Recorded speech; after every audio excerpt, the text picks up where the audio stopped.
because on Calvary's mountain he took my place. And someday, some glorious morning, I shall see him face to face. And it's all because of God's great grace. Through days of appointment and danger too, through labors and sorrows we've come. But God's grace has guided safely through, and it will surely lead me home. And it's all because of God's amazing grace.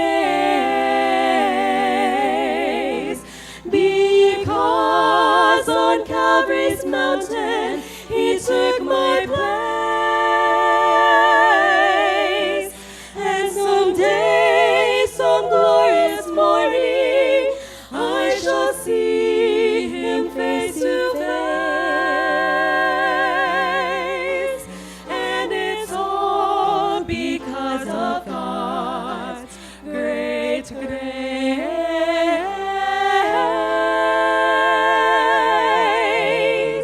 And it's all because of God's great grace. God's grace.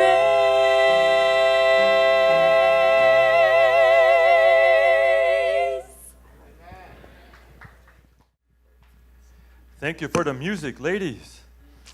Is that the way it's going to be every day? Okay. Don't cheat me. Bring your best out all this week. I'm only this week.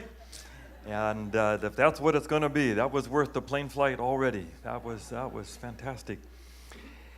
Well, I'm glad to be here with you. You probably figured out I just got off the plane. But I have never had a chance to be at AIIAS. I have driven through one time. I've spoken at AUP many times over the years, but never been over here. So I'm thankful for this chance. And you got a little bit of my life. I'm a pastor of a church. I'm a working pastor.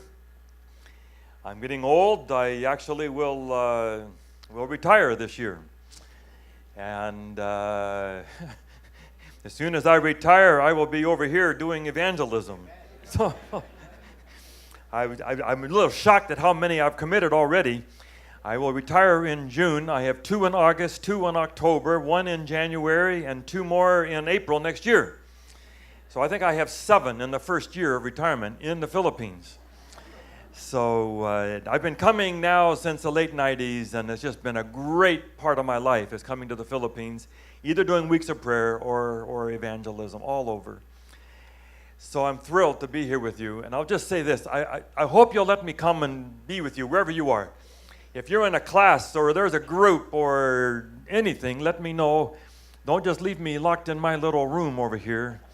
I'll preach, but some people hang out with people so they can preach. I preach so I can hang out with people. And that's really why I come. So I'll look forward to being with you. And I'll say this too, just as an introduction. They asked me to put some titles down, so I put some titles down.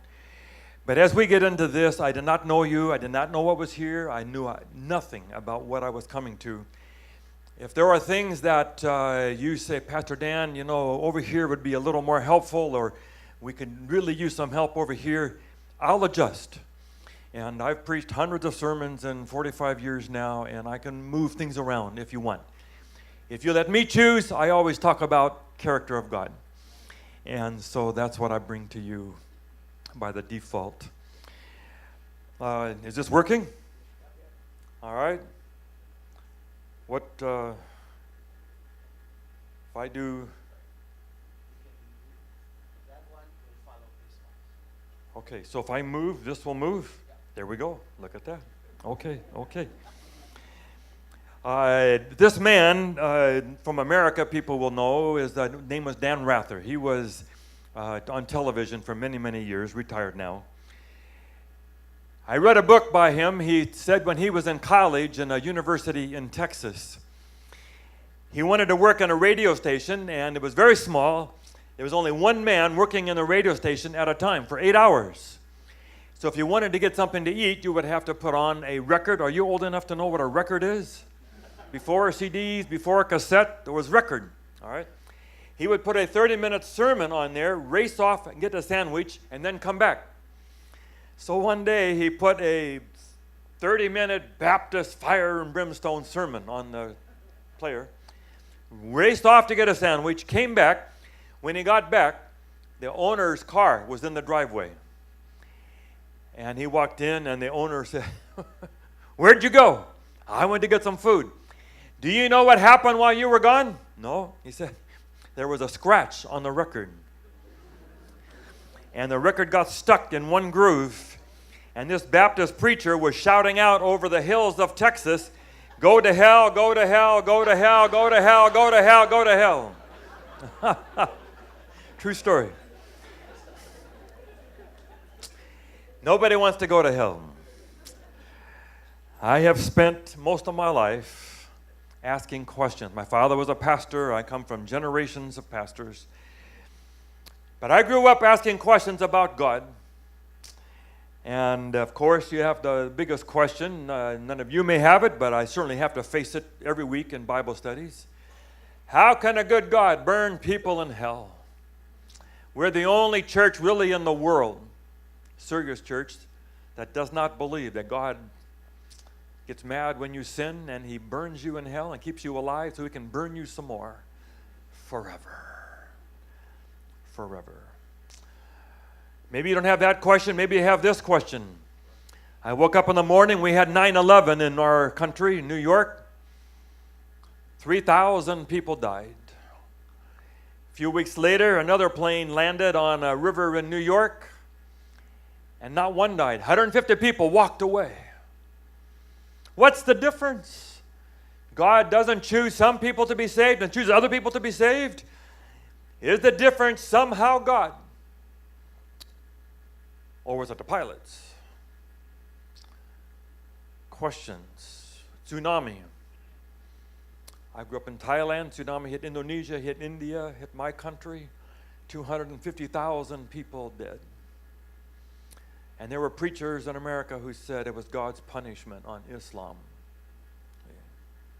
Is that what God is like? That God decides when these terrible things happen? I've done many meetings down in Southern Luzon Mission. The leaders are coming here to see me this week so we can plan something next year. Mount Mayon, in a minute, 1,000 people died. Just slump of mud destroyed their homes and their lives. God chose that moment that all 1,000 needed to die for some reason that God knew? Hard to understand. My wife and I went to the hospital to visit an old friend of ours. Blocks from my house in La Sierra in Riverside. On the way back from a wedding, 11 o'clock at night, 2 blocks from home. Got hit by a drunk driver, ran a red light, hit her. Just broke almost every bone in her body. I went to the hospital. It's not my church member anymore, used to be. We went back to see her when she could talk again, and she says, "I just keep asking God, why? Why did you allow that man to hit us right then, right there?" I said, "God? You think God sat up in heaven and planned and organized and allowed all of that? Where do we get this picture of God? That God is that kind of God?" My sister-in-law, they're divorced now, but my sister-in-law lived up in Oregon. Loma Linda nursing graduate, husband dental graduate, had all that education, had 2 little twins. We saw the twins when they were little. We got a phone call. I was in Chicago. One of the 2 twins died in a hospital in Portland, not yet 2 years old. 1 twin lived, 1 twin died. We jumped in the plane, flew out, walked up to the house. She met me at the door and she said, if God did this to get me to go back to church, I will hate him forever. I said, where in the world did you get an idea like that? Because she went to an Adventist college in Canada. 6 young people died in a van on the way back from Christmas on the ice roads. The van rolled, and at chapel, at the funeral, the pastor said, God allowed this to wake some of you up and get you back to God. I said, forget about that. That's just wrong. God is not like that. Maybe some of you grew up like me. I grew up with wonderful parents. My father, great pastor, evangelist, missionary. Very strict, very conservative, lots of rules. Wouldn't allow us to listen to the Beatles. Have you heard of the Beatles? Do you know about the Beatles? This is my time. And my father would just say it's wrong. And I would say, Dad, what's wrong with it? Well, we don't know what's wrong. It's just wrong. I know what's wrong. I said, Dad, it's got to be a reason. Dad. God to make sense. Anyway, I read a book years ago by a preacher named Bill Hybels. Had a kind of a rocky end of his career last year. Pastor of a huge church in Chicago called Willow Creek. But years ago, he went to a 5th grade class and he was giving a little gospel to those kids. At the end of the class, he said, how many of you would like to give your life to Jesus? Every kid raised their hand except one. And he asked the kid back there in the back, how come you don't give your life to Jesus? He said, you haven't told me what he's like yet. Okay, I guess I better do that. So we figured he had about a minute in order to share with that boy what Jesus was like, God was like. And he came up with one verse. If this is the only verse you could remember, if you were in a prison camp and you had no Bible, if you remembered this verse, it would probably be enough. It tells you really all you need to know. John 10:10, the thief comes only to steal and kill and destroy. I came that they may have life and have it abundantly. Satan comes down into our world and he starts telling lies about God. And he says, you don't want to get too close to God. He's going to give you all these rules. He's going to make you go to church. He's going to make you pay tithe and offerings. He's going to make you do this and that. You don't want to get too close to God. And Jesus has to come down out of heaven and say, no, my Father is not like that. Thieves steal and destroy and take life. I am not a thief. I came to give you life, not take it away. Maybe some of you have to think about that some more. I grew up with a lot of rules. You can't do this, you can't do that. If it tastes good, you can't eat it. If it looks good, you can't wear it. If it's fun to do, you don't get to do it. Can't go to movies, can't go dancing, can't wear jewelry, can't. I had a young man come to see me in La Sierra when I was a pastor at the college there. He began to hear me preach about God, and he came to see me. And he said, I like what you're saying. I like your picture of God. I said, you ready to make a commitment? Well, no, not yet. Maybe soon. Why not? And he said, I don't know if I have this written down. If I do that, I'll have to quit going to movies on Friday night, start going to church, and stop sleeping with my girlfriend. Said, where'd you get that? All I know is what Jesus says, I came to give you life, not take it away. And he came and he got in, and he's a wonderful guy in his 40s with a great family today. You know Magic Johnson? You know this name?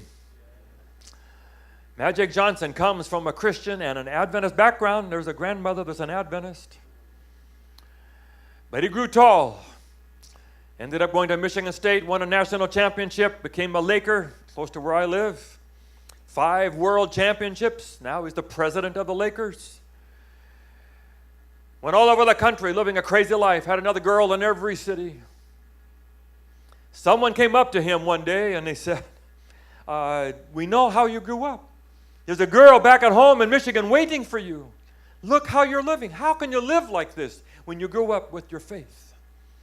And he said, I'm young, I'm rich. This is what I have to do for now.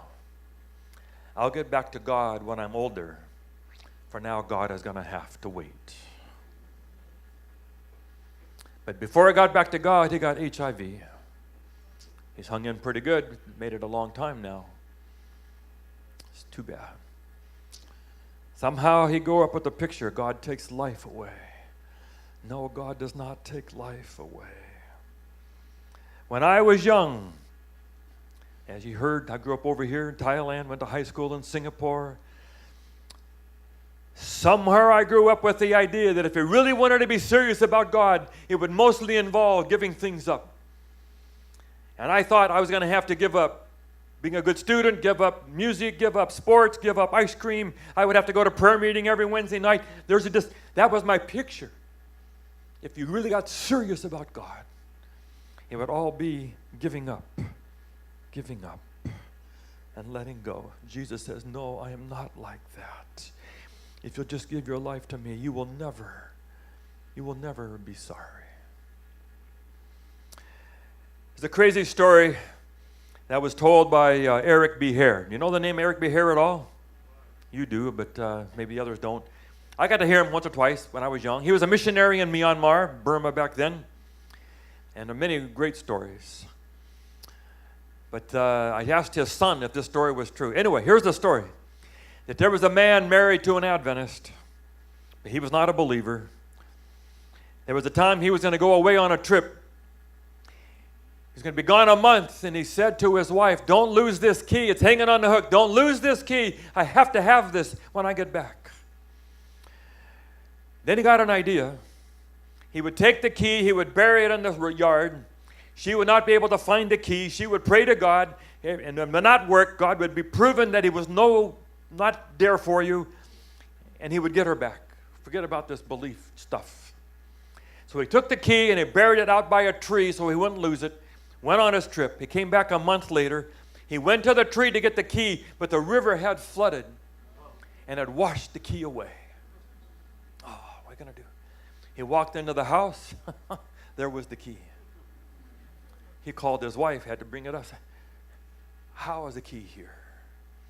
She said, oh, my husband, I saw the key was missing. I was so sick.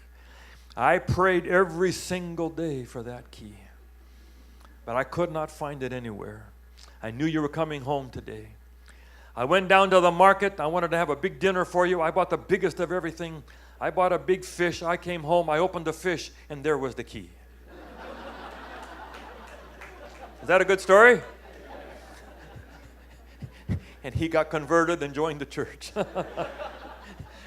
Her religion was better than his. If you give your life to God and you give your life fully to God, you will never be sorry long term. Amen? I'll give you one more for you Filipinos that are here. Where's my picture? There we go. Most Filipinos know this story, Adventist Filipinos. Some of you will know it. They all tell me it's true. They have fish farms somewhere. And one time there was a typhoon, and all the fish came flooding out of their fish farms. And the end of the typhoon, when it all settled down, all the fish from everybody's farm was in the Adventist fish farm. Have you heard this? And they all said, because he paid tithe. See, so learn. Don't forget.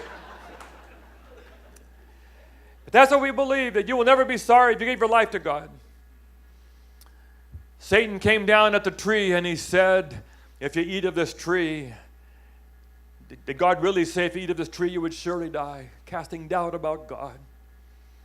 What kind of God would make this gorgeous tree, give you a whole garden, and then take it away? God is a thief. You don't want to get too close to God. He'll cheat you. The party will be over. Too many rules. You have to go to church, pay tithe, keep the Sabbath. No, you don't want to do that. And Jesus has to come down and just say, no, I am not a thief. He doesn't burn people in hell.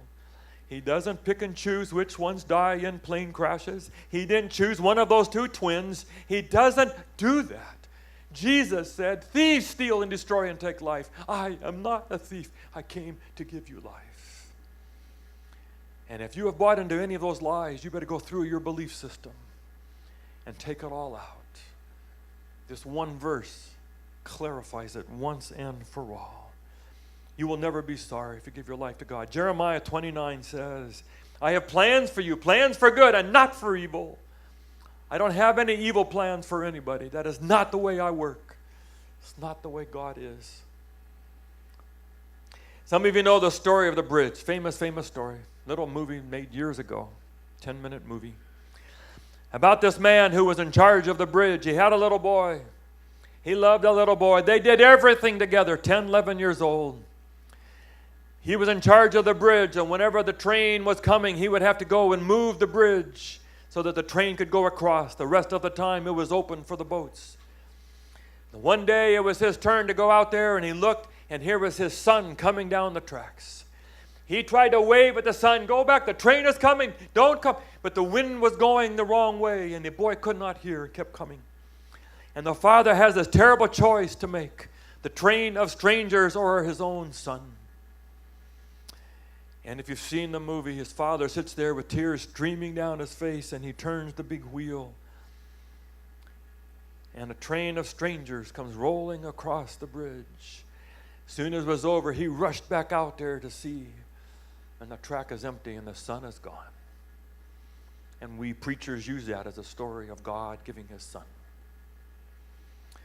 And Jesus and God would like to say to us from Romans 8 verse 32, "He who did not spare his own son, but gave him up for us all, will he not also graciously give us all things?" It gets really old for God. Every time you and I question him, is God really good all the time? Did he really allow that to happen? Did he really allow your mother or grandmother to get sick? Did he really allow you to be poor? Is he really the one deciding whether you have money for your term or not? Is it really God?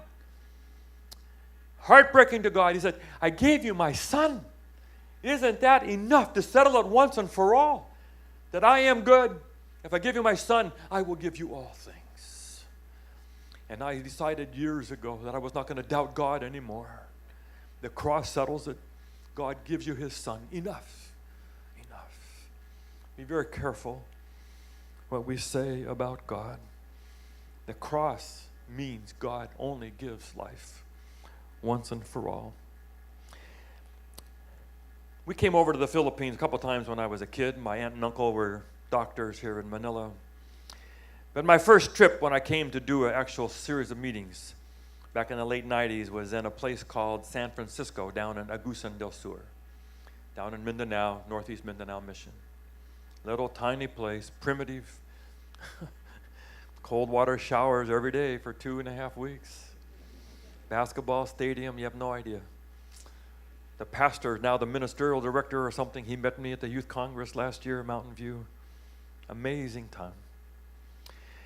When we were done, we had a couple days in Manila just to kind of decompress. Tough 2 weeks. One of the ladies came up to me who had been on the trip with me for 2.5 weeks. Good friend of mine, still today.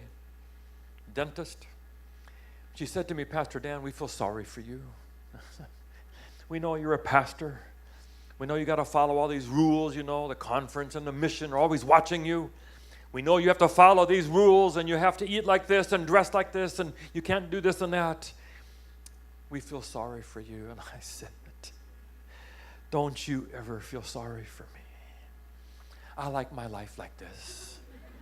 There is nobody that tells me what I have to do. I do not live my life for the conference. I do not live my life for the elders of the church or anyone else. I choose my life. This is the life I choose. I don't get on an airplane and look at somebody having a beer and say, 'Boy, I sure wish I could have a beer like that.' I don't look at someone looking at pornography and say, 'I wish I could get a little peek at that.' I like my life. This is the life I choose. I have friends all over the world. I get off a plane here in the Philippines most of the time. I have a carload of my friends come. They're going to come this week. Come see me, make plans for evangelism. I go countries all over the world.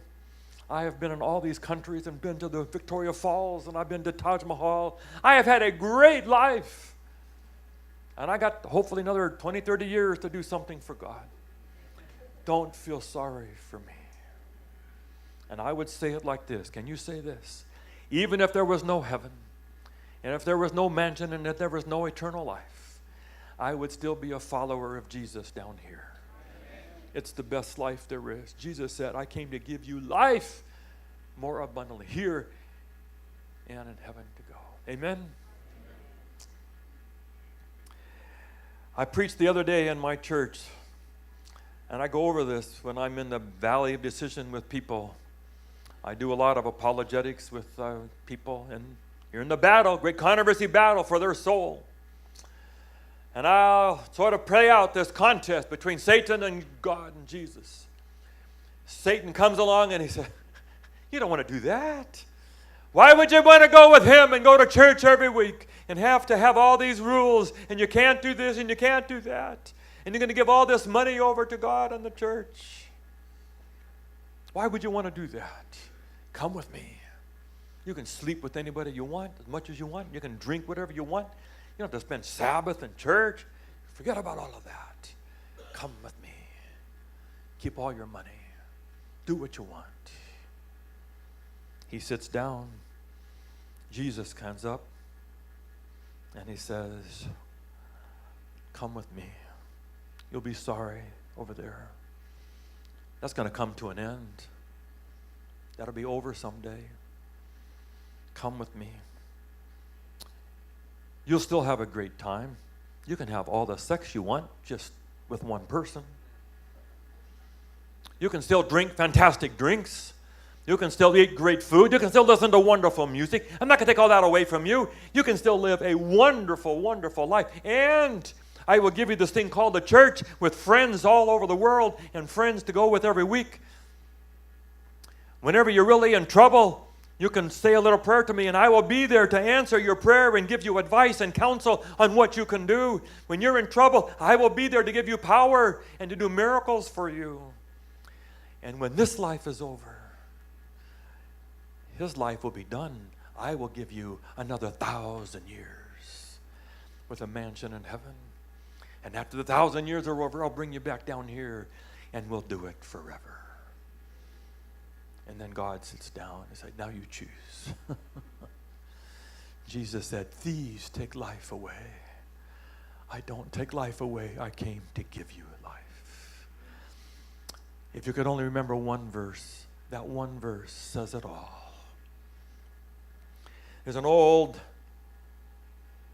tradition, an old legend from China. You can't see it very well here maybe.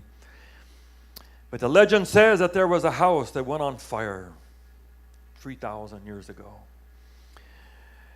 When the house went on fire, the parents came running out from downstairs. And they were horrified to see the little children were still upstairs. They yelled at the little kids, come on, the house is on fire, you've got to jump, we'll catch you. The little kids said, we don't see any fire. We're playing with our beautiful toys, we don't want to jump. The father says, come on, you have to jump. The fire is here, you're going to die, please jump. No, we're playing with our beautiful toys. Finally, at wit's end, the father cries out, if you will just jump, Daddy will buy you bigger toys, better toys, more wonderful toys. Just jump. Then the kids jumped. And maybe we have not won the world the way we'd like to, because we've talked a lot about fire and disaster and warning. But maybe what we need to do is talk about our God, who is a heavenly Father, who has bigger toys, better toys, more wonderful toys. And then people will come. Amen? Thanks for letting me be with you. God bless you all.